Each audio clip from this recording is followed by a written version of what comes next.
అంటే అది కేటీఆర్ అడిగితే కరెక్ట్ గా సమాధానం చెప్పాలి. మిత్రపక్షంగా లేదు ఇక్కడ మీ కాంగ్రెస్ నేతలే ఎంఐఎం బీజేపీ బి టీం అంటున్నారు. ఇక్కడ మిత్రపక్షం బి టీమా మిత్రపక్షమా? ఇక్కడ మిత్రపక్షం ఉంది, బీహార్ లో మిత్రపక్షం లేదు. అసలు కాంగ్రెస్ ఓవరాల్ పాలసీ ఏంటి? భారతదేశము రాష్ట్రాల సమీకరణ తెలుసు కదా.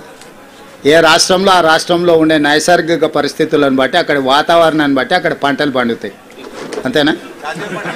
అదే జాతీయ పార్టీ కానీ యూనియన్ ఆఫ్ స్టేట్స్ ఇది. జాతీయ పార్టీ కూడా ప్రతి రాష్ట్రానికి ఒక పీసీసీ అధ్యక్షుడిని ఎందుకు వేస్తున్నారు? ఒకే అధ్యక్షుడు జాతీయ స్థాయిలో ఉంటే సరిపోతుంది కదా.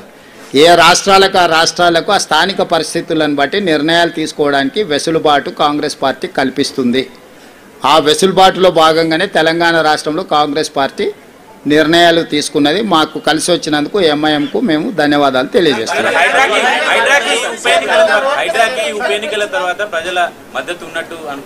చారి గారు ఒక్కదాని కాదు, మొత్తం కాంగ్రెస్ ప్రభుత్వానికే ప్రజలు మద్దతుగా నిలబడ్డారు. మా పరిపాలనలో తీసుకునే నిర్ణయాలన్నిటిని కూడా మేము ప్రజలకు అనుకూలంగా సమీక్షించుకొని ముందుకు వెళ్ళడం జరుగుతుంది. అమర్ గారు, అమర్ ఇంకా నేను ఆ రిజల్ట్స్ మీద పూర్తిగా సమీక్ష చేయలేదు. జాతీయ స్థాయి రాజకీయాల మీద ఇంకా దృష్టి పెట్టలేదు. ఇప్పటివరకు తెలంగాణ ఉప ఎన్నికల మీదనే ఉన్నాను. వాటిని విశ్లేషించిన తర్వాత తప్పకుండా నేను స్పందిస్తాను.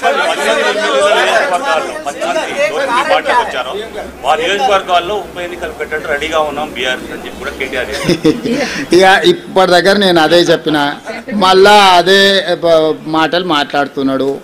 కాబట్టి ఇవన్నీ నేను అందుకే చెప్తున్నా, నేను సూచన చేస్తున్నా. తెలంగాణ మంచి కోసం, వాళ్ళ భవిష్యత్తు కోసం ఇద్దరికి సూచన చేస్తున్నా. ఒక ఆయన అసూయ, రెండవ ఆయన అహంకారాన్ని తగ్గించుకోవాలి. పాతకాలంలో చెప్పారు, కింద పడ్డా కూడా పైకాలు నాదే అన్నాడు అంటే వెనకటికోడు. కాబట్టి ఏది ఎట్లొస్తే అది అట్లా వస్తుంది. ఇప్పుడు అది ఆయన చేతులు లేదు, నా చేతులు లేదు, స్పీకర్ గారి చేతిలో ఉంది, సుప్రీంకోర్టు చేతుల్లో ఉంది. అది వచ్చినప్పుడు వస్తుంది. ప్రజలు ఇచ్చే తీర్పు తప్పకుండా ఇస్తారు.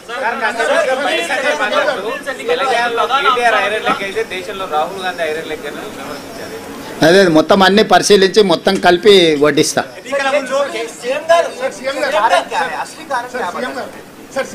सरकार जो काम कर रहा है, सरकार को आशीर्वाद देने के लिए लोग आगे आए, बहुत सारे दिए, एक चीज नहीं है. हम पीछे से रेशन कार्ड और फाइन राइस, इंदिरा इंड्लू जो भी बोल रहे हैं ना, इसके साथ साथ